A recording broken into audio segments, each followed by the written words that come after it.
Noodle Brain Productions retrains people rendered stupid by the current economy to think outside of the box regarding their quality of life issues around money, health, welfare, and relationships.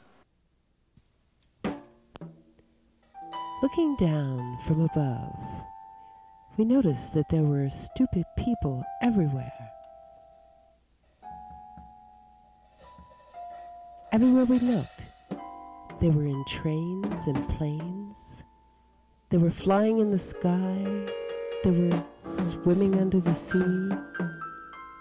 They were eating and sleeping and dancing and playing and studying and managing and making money, all within a context of caca. So, we started looking around, we started noodling about to discover why all this caca. I mean, if people have to go through these various machinations to survive, why not do it with some sweetness? Why the caca? We discovered that the more we noodled, the more we made people angry and agitated. They didn't like this noodling too much, and in fact, they started to treat us as if we were stupid. Oh, so we looked up the word noodle, and much to our surprise, we did discover that the first definition of a noodle is a stupid person. We marveled at that. We wondered, why would someone who wants to get to the heart of the matter be stupid? And we had to go through the looking glass. The moment we stepped through the other side of the looking glass, we could see from a whole new perspective. We realized that if we wanted sweetness, we needed to have our hearts. And in this world, the world of caca, hearts were not allowed. So we recognize that the possibility of being stupid was a gateway into a world where things and people and animals and plants and air and life and business could be sweet.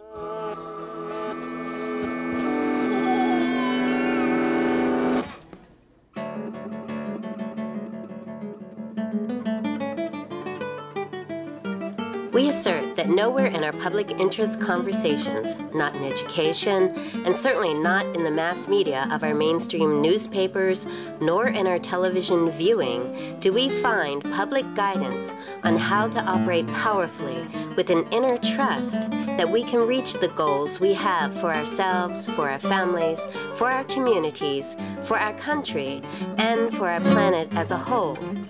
We need this to grow strong and to get along.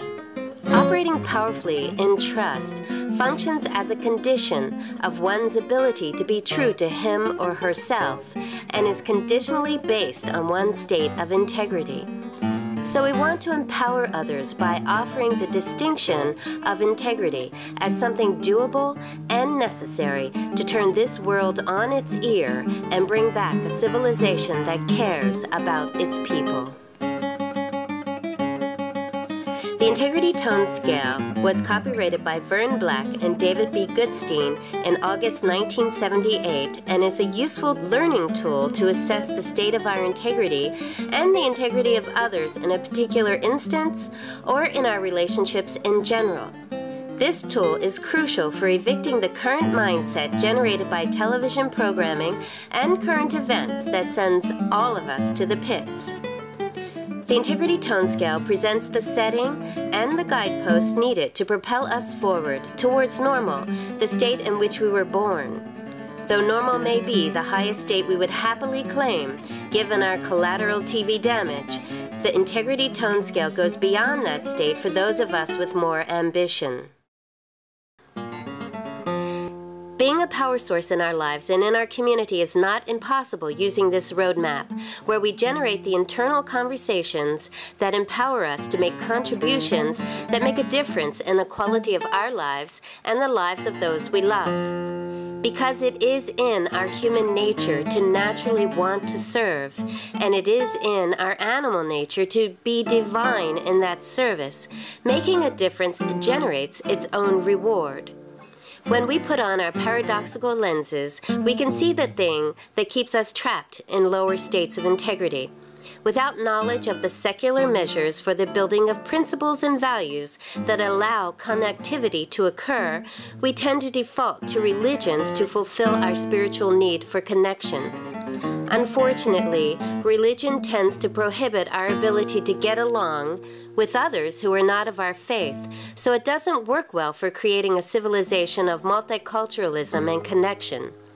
To break out of the stupidity of nationalism and patriotism, where we actually do use religious differences as a means for justifying war to capture land and resources, we need a secular way to build principles and values that can assure us of a strong and diverse world community. When we are appreciative and respectful of differences, we can share our skills and resources powerfully through commerce necessarily grounded in enlightened business practices. Otherwise, we fall into the traps that keep crime, war, or disease in place. We offer our bodies and our minds, our hearts, our spirits up to the system that will entrap us to make a buck. And if you look, those who are successful in this world, at best, win approval to buy a house with a huge debt that does not go away when it is time for our children to inherit. This is a sad state, but it is also stupid. What can you learn from this module? You will learn to assess the particular state of integrity you are currently in when considering your emotional tone, your attitude, the problem you are recognizing in relating to others, and the roles others are playing regarding the state of integrity you are operating out of with them. You will also learn what it takes to get up and out of this particular state of integrity so that you can move on and enhance your life. There are 16 states of integrity. This module begins at number 1, power source, and moves down to the lowest level, which is in the pits, number 16, at the disloyalty band, number 6. They say that 85% of the population lives in disloyalty with itself. And if you look at that band, you can see why.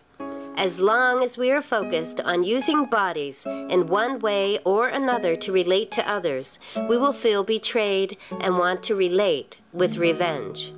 If we want to move up to the state in which we were born, the state called normal, we have a lot of work to do. And of course, being at the top of the scale is the goal, being a power source for games, serenity of beingness, and action. Something we think is only reserved for the rich, but not so. When we use this integrity tone scale to track our emotional tones and attitudes about things, we notice that our relationships with others become more productive, more honest, more satisfying.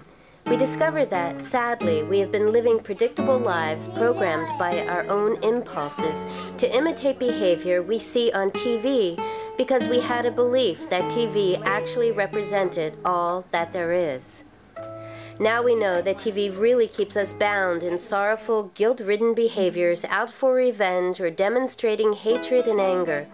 We can dislodge from that programming and begin to get psychologically healthy again by allowing ourselves to move up this scale. We discover that detriment-responsible behavior is actually a very high place to be in, considering most people hang out in the pits. Moving into non-existence is a gift.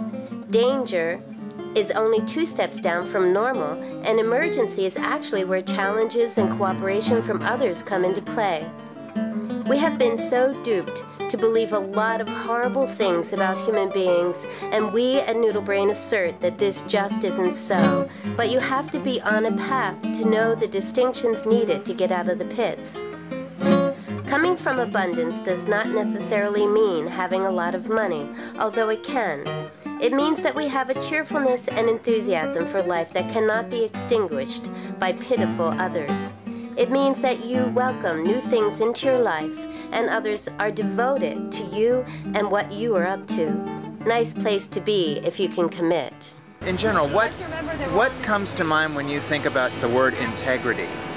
Honoring your words.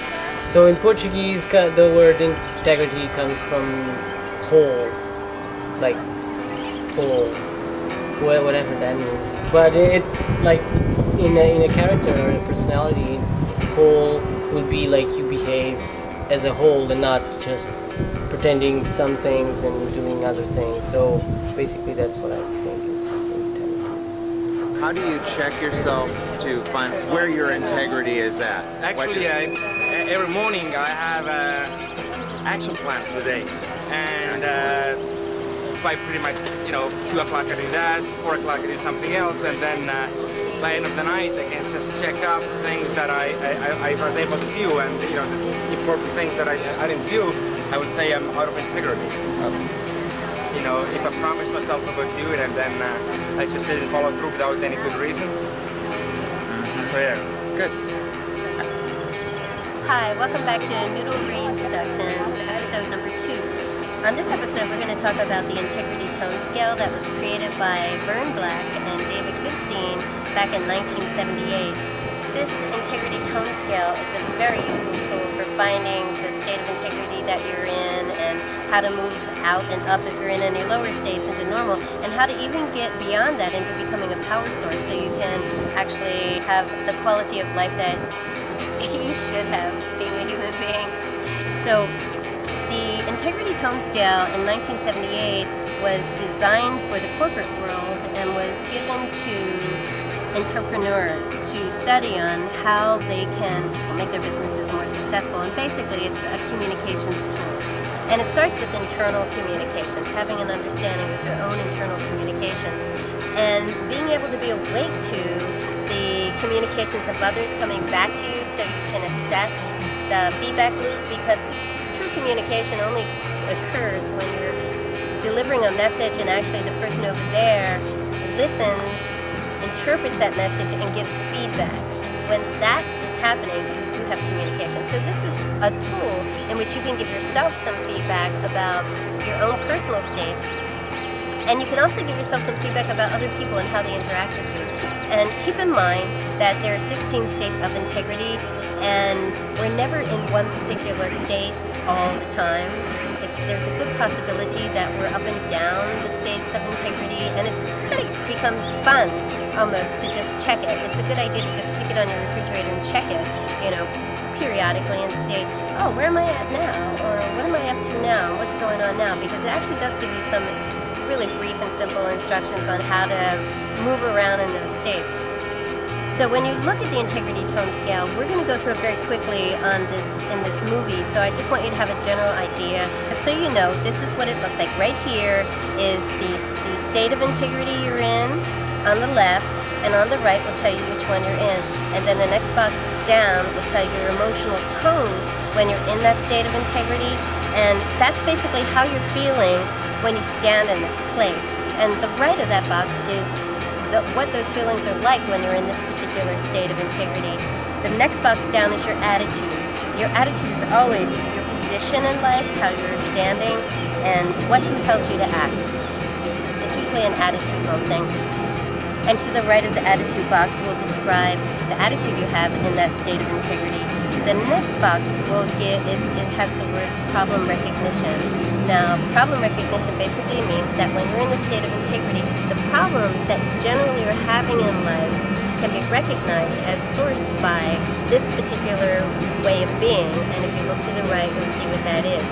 And then the next box is to recognize others' roles when you're operating out of this state of integrity. And that basically means that when you're being this way, and we're not always conscious that we're being any particular way, but we might notice, we might wake up to that we're being a certain way when we notice other people's way of being, and that's what this box is. Others, recognition of others' roles, and the box next to that will tell you how how you can recognize that you're in that state by how people are treating you suddenly. Like, oh, why are they coming at me like that? You know, what could be that you unconsciously are in this state? The next level, the very bottom of the scale on the left, is how to move up and out of this particular state of integrity. So it's basically instruction, and it's really brilliant instruction. You'll find as we go through the movie, people making declarations about that, having had these experiences themselves. And if you look, you may actually have experiences as well. And we'd love to hear from you on either our guest book or send us some emails so we can include the emails on our show. It'd be fun to have a community section. Thank you. Enjoy the show.